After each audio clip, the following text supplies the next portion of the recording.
I'm James Knott, and this is your Better Beer Authority. The Columbus Beerfest is coming up Saturday, August 25th at the LC Pavilion in Columbus, Ohio. I recommend that you head to columbusbeerfest.com and see if they have any tickets left. They're going to have tons of great local breweries, food trucks, and music, and I expect Craig Johnson, the organizer of the event, will put on another amazing event. Well, the excitement of the upcoming festivities inspired me to take a look back into the BBA archive. Last January, the Better Beer Authority went to the Columbus Winter Beerfest and interviewed a ton of great brewers. Unfortunately, we had an issue with the audio, and the interviews didn't turn out like I had hoped. After looking at one of the old interviews with Jason Roeper from Rivertown Brewing Company in Cincinnati, I decided that the content of the interview outweighed the distorted audio. I'm putting it out there on the web so you can decide for yourself. Feel the excitement of the beer fest and learn what it's like to open up a new brewery from a guy who had the guts to do it himself. Enjoy. Your brewery is about the same age as our show. Yes. And the first year, I think you said he was about 1,500 barrels? We did 1,462 barrels our first year. And you're doubling each year? Yes. We finished 2011 at a little over 3,000 barrels. Is that sustainable? Like, how long, at what point does the growth get too fast for you? Well, I don't know. I would say, you know, when I go home at night, it's gone way too far. But, you know, we just put some new tanks in place. We just underwent another 5,000 square foot of expansion. So we've tripled our capacity ability going into 2012. Not necessarily we'll brew that much beer, because the rate we've been going, we've been doubling. So we'll probably hit, you know, 6,000 barrels 2012, but we have the ability to hit somewhere around 9,000 to 10,000 barrels with the equipment that's in place now. When you're spending so much time like expanding, does that take away from your time for recipe formulation, or what percentage of the time goes towards what? Well, I'll be honest with you. Yes and no. We you know, with expansion also comes more employees. So you got a lot of the guys doing the day-to-day stuff that, you know, I started off doing, you know, running the bottling line or kegging beer, and, you know, so now I got guys that are, you know, earning 40, 50 hours a week just doing that. So it gives me a little bit of time for recipe formulation. We do have a new Brewmasters Reserve series that come out this year. It's all centered around the Apocalypse of 2012. Oh, okay. So the first one is Pestilence. I can announce that one. I can't announce the other three, but it's one of the four horsemen. Oh, come on, give it to me. I can't. I don't want to ruin it, man. I don't want to ruin it. But, you know, very limited stuff, one-off stuff. The first one's a hibiscus sour brown ale. They're coming in bombers? No, they're coming in 12-ounce bottles. No, loose case, so individual bottle sales. So this is a beer you're only going to be able to pick up at, say, you know, the bodegas or the North Markets of the world, or the Andersons. You know, this is one you won't see in the giant, the real specialty stores. Exactly. So, like, when you're first getting started, I mean, was that super stressful for you? I mean, oh, extremely, because, you know, myself and my business partner Randy, we were it. We did everything. We bottled, we kegged, we brewed, you know, and trying to keep up with everything. And we had a couple of employees, but mostly part-time guys.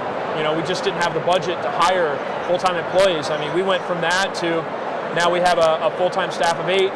We're able to offer health benefits and 401k options and all kinds of stuff. So, at what point do you get to sit on the beach and eat bonbons? Oh shit!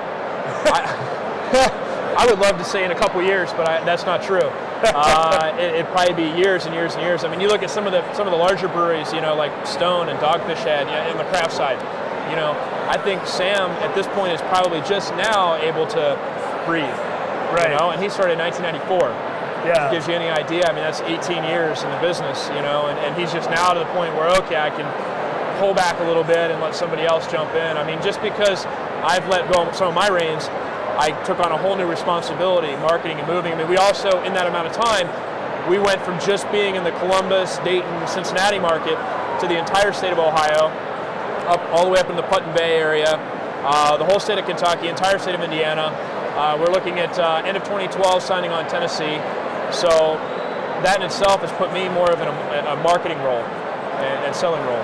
You know, for a lot of our viewers, we're a nationwide audience. A lot of them would be hearing about Rivertown for the first time. Right. If they were getting their first beer from Rivertown, I mean, what are you going to hand them? Wow, that's tough, man. Because it depends. Are we talking about the person that's new to craft beer? Are we talking about the person that wants to try one of my craft beers and has had craft beer in the past? We'll give them a little bit of experience. Okay, so we'll say they've watched 20 episodes of the Better Beer Authority. 20? I think we might be educating ourselves up to lambic, but I would probably say, you got to try our flag. It's what put us on the map. It's our rye pale ale, the Hop Bomber. If you're starting into it, it's a great gateway entry. Not too aggressive, but kind of showcases the different things going on in that beer. But followed up, I'd definitely say one of our other beers, like our Roebling Porter, which is the vanilla espresso imperial, which is a great beer, very flavorful. It was delicious. Thank you, thank you. So we just we try different things. We're not being defined by one style of beer. I feel like there's so many breweries nowadays that are defining themselves by either being they're a hoppy brewery, or they're a sour brewery, or they're a lager brewery or whatever, and they don't go out of their realm. And yeah, there's a few starting to pop up that are doing that, but I kind of pride myself in being one of the guys that do that. Yeah, I noticed I haven't had your blueberry lager. Yes. So as soon as I hear that title, I think controversy. Like, is that a controversial beer? You know what's funny? That beer, there's a story behind it. We didn't want to brew that beer. We had no interest in doing a fruit beer. It really, there's an account in Cincinnati called the Holy Grail. So if anybody goes to Cincinnati, try it out. It's right between the two stadiums. They were having this blueberry pale ale brewed for them for years and years from a local brewery in Cincinnati called the Barrel House.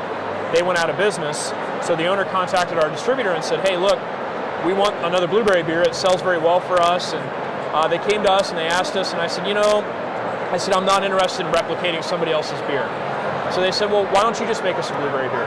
So we sat down and we toyed with it, we played with it, and we tried all kinds of different recipes, and finally we came out, we decided, if we're going to make a blueberry beer, let's just make a freaking blueberry beer. Yeah. Let's not put a bunch of hops in it, let's not make it a dark beer, let's just make the blueberry the focus. So don't hide it. Don't hide it, just make it blueberry. And we put it in, and that one little account that was selling a keg a month, in the summertime sells 32 half barrels in a month. They go through a keg a day of that beer. So, where is Rivertown in 5 years? What's the 5-year plan? 5-year plan? Well, you'll probably see us in more states. But is it currently just Ohio and Kentucky? Ohio, Kentucky, and Indiana. You'll see Tennessee, Michigan, and a couple other ones sign on by that point. But I'm not going to move into a market unless I can satisfy demand. Because the last thing I want to happen is for us to move into a new market and can't supply Columbus or can't supply Cleveland, the guys that have put us on the map. I'm not going to do that. There's so many breweries that are pulling out of markets right now, and I know guys are hearing about it every day. My favorite beer is now not in this state. I don't want to do that. I don't want to go down that road. Okay. Jason? James. Thanks for coming back on the show. I appreciate you having me, bro. Jason Roeper, Rivertown Brewing Company. He's been on the show several times, even came to the studio. Very awesome. I'm James Knott. This is your Better Beer Authority from the Columbus Beerfest. Adios. Better Beer Authority. Better Beer Authority.